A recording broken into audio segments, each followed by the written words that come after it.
Assalamu alaikum wa rahmatullahi ta'ala wa barakatuh. Je me présente Abdelrahman Zreidi, موظف بمكتب التكوين المهني وإنعاش الشغل. La fonction formateur, la spécialité construction métallique, la date d'embauche le mois 9 1995, l'affectation actuelle مركب التكوين المهني لمدينة سطات. هذا الفيديو درتها لأندد بشيئين. الشيء الأول هو الشطط في استعمال السلطة من طرف مدير مركب التكوين المهني لمدينة سطات السيد عبد الصمد الموتشو، واللي قال لي بالحرف سير نتا كاع دير كاشة ونعس قدام المديرية الجهوية، وذلك من بعد ما رفضت التنازل على الشكاية اللي قدمت ليه احتجاجا على النقطة السنوية اللي تعمد يعطيني برسم سنة 2015، والتي كانت بعيدة كل البعد على النقطة اللي كنستحقها. الشيء الثاني هو التجاهل التام، أقول التام، من طرف إدارة التكوين المهني لمجموعة رسائل احتجاج ديالي اللي قدمتها بخصوص النقطة، انطلاقا من المديرية الجهوية ثم مديرية الموارد البشرية وأخيرا المديرية العامة. والآن إلى التفاصيل. كيف ما كيعرف الجميع أن المدير ديال كل مؤسسة ديال التكوين المهني تعطي واحد النقطة سنوية للبيرسونيل اللي تيشتغل معاه. برسمي سنة 2014 كانت عندي 80/100. مدير المركب تعرفني جيدا وكان على علم بكل لي زاكسيون ديالي اللي مكنوني من الحصول على هذه النقطة، وهو نفسه اللي صادق عليها. برسم سنة 2015 الرئيس المباشر ديالي انتقل إلى مدينة العيون. مدير المركب تكلف بلابريسياسيون وعطاني 70/100، مع العلم أنه في سنة 2015 جي إكزيكيتي بليس دو تاش إكسبسيونيل، خصوصا في إطار الاستعدادات لتدشين مدرسة محمد السادس للبناء والأشغال العمومية الموجودة بسطات. وهذا يعني أن mon rendement et la note attribuée sont devenus inversement proportionnels. يوم الجمعة 28 أكتوبر كانت المصادقة على النقط من طرف اللجان الثنائية والمديرية الجهوية. عندما علمت أنا ذاك النهار بالنقطة ديالي كنت متيقن أنه تعمدها، يجي دي بروف كي لاكيز اوفيسيولمون. يوم الجمعة 4 نوفمبر جي ديبوزي ان ريكلاماسيون في السكرتارية ديال الكومبلكس وخديت لاكيزي. يوم الاثنين 7 نوفمبر عيط ليا في التليفون. الهدف ديال المكالمة كان أنه طلب مني التنازل عن الشكاية. أنا قلت لي يا سيدي غير قنعني أنني كنستحق ديك النقطة ونتنازل عليها. إلا درت لي ريزومي دو لا كومونيكاسيون تيليفونيك كي ديغي 45 مينيت غادي نلقى فيها 3 نقط رئيسية. أولا قال لي علاش كاتب ياك دزتي، يعني ياك خديتي لي شلون ديالك. أنا جاوبته دابري لو ستاتي دي بيرسونيل، قلت ليه بأن النقطة لا تستعمل فقط في لافونسمون على ليشلون، ولكن تستعمل أيضا في لافونسمون على ليشيل بار شوا، في لا بريم دو روندمون وفي لا ميتاسيون. وقلت ليه مقارنة مع المردودية ديالي راك ضيعتيني بزاف. النقطة الثانية قال لي ممكن نكون غلط. أنا قلت ليه à mon avis le directeur n'a pas le droit à l'erreur surtout في l'appréciation ديال personnel. وهنا غادي نفتح واحد القوس باش نزيد واحد التوضيح اللي ما دارش بيني وبينه في المكالمة الهاتفية. فإلا كان الخطأ بسبب ضيق الوقت فمديرية الموارد البشرية ما كتطلب منهم لابريسياسيون كين سول فوا باغ وكتعطيهم لارجومون دي طون دافونس. إلا كان الخطأ بسبب ما كيعرفنيش مزيان فالعكس هو اللي صحيح. كيعرفني جيدا سيغ لو بلون سافوار sur le plan savoir-faire. وفي سنتي 2014 و 2015 كنت كنشتغل بجوج ديال المؤسسات اللي كيرأسهم هو. Supposons qu'il s'agit d'une erreur. L'erreur n'allait pas m'enlever un ensemble de 10 points d'un seul coup وتحطني في le bas de la catégorie. Supposons encore qu'il s'agit d'une erreur. علاش ما عمرو خطأ في الاتجاه المعاكس ولو لشخص واحد مع العلم أنه سنويا تيقوم بتنقيط العديد من المستخدمين. إذا بالنسبة لي أنا ما كاينش الخطأ ولكن il s'agit d'un jeu délibéré. وهنا غادي نسد القوس باش نرجع نكمل في داك الشيء اللي جا في المكالمة الهاتفية بيني وبينه. من بعد هاد جوج النقاط حسيت به كي n'a plus de quoi se justifier. وقال لي هذه النقطة الثالثة أجي عندي الليستية نشرح لك ونتفاهموا وتنازل اللي يكري ونكلاسي لك في الملف ديالك.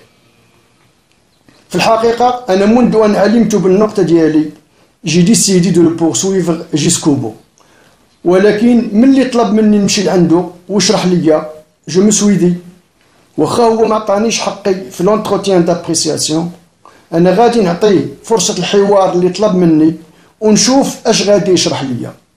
وقلت ليه داكور نجي لعندك اعطيني موعد. قال لي لا ما نعطيكش موعد. قلت لي ما يمكنش، طلبتي مني نجي لعندك وما باغيش تعطيني موعد. قال لي لا سيدي ما نعطيكش موعد.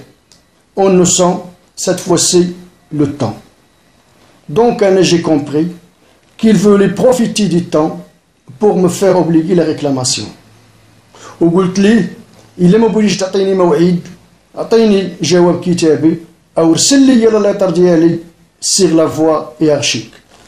وفي هذه اللحظة بالضبط قال لي سير انت كاع دير كاشة ونعس قدام المديرية الجهوية pour il a raccroché le téléphone. وهذه العبارة il me l'avait dite avec une confiance en soi, ce qui m'a étonné une deuxième fois après l'étonnement qui m'a été provoqué bien sûr par la note.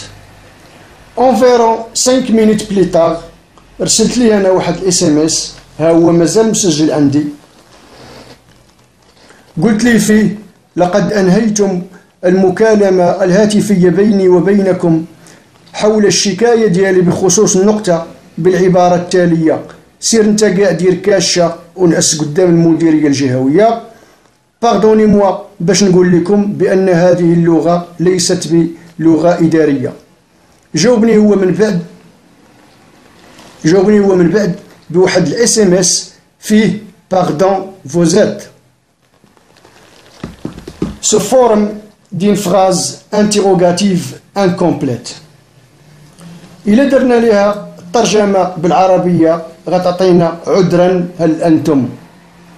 إلا درنا لها الترجمة بالدارجة غتعطينا اسمح لي واش أنت. إذا بالنسبة للمدير المركب celui qui réclame ses droits il le perçoit anormal ou quoi. إذا شوف حنا فين صبحنا مع مدير مركب التكوين المهني لمدينة سطات. ناخذ لك حقك إلا ريكلاميتي نتحداك ونبروفوكيك ونقدر نسخر منك كاع. واللي خاص لوبينيون بيبليك تعرف هو راه ماشي مدير مؤسسة واحدة، هذا راه مدير مركب يعني كيسير كل مؤسسة التكوين المهني الموجودة داخل مدينة سطات واللي العدد ديالها 5 بهذه العقلية وبهذا اللونغاج. حتى لهنا سيتي لا بروميير بارتي دو ما فيديو واللي انتيتيليتها لابي دو بوفوار دي ديريكتور وريزيميتها اون 3 اكت. لو بروميير هو لا نوت qui ne correspondait pas à mon rendement. Le deuxième هو la provocation par ce langage vulgaire qui met un goulot sans soin ni élégance. Ou le troisième هو la lettre ديالي qui n'a pas été acheminée sur la voie hiérarchique.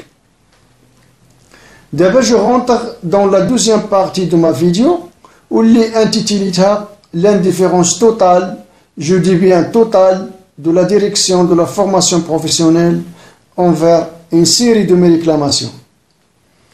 إذن بتاريخ 4/11/2016 وضعت أول شكاية وكانت موجهة لمدير المركب، عبارة عن كوري عادي وتحطات في السكرتارية ديال الكومبلكس وهو لاكيزي.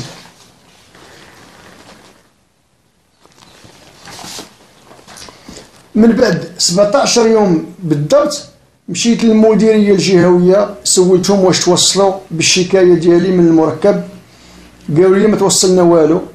إذن بتاريخ 21/11/2016 وضعت ثاني شكاية ديالي وكانت موجهة للمدير الجهوي، عبارة عن كوري عادي وتحطات في السكرتارية ديال المديرية الجهوية ولاكيزي ها هو. وفي هذه الرسالة الثانية درت هنا المونسيون اللي تتقول لقد سبق لي أن راسلت مدير المركب وما تلقيت حتى جواب.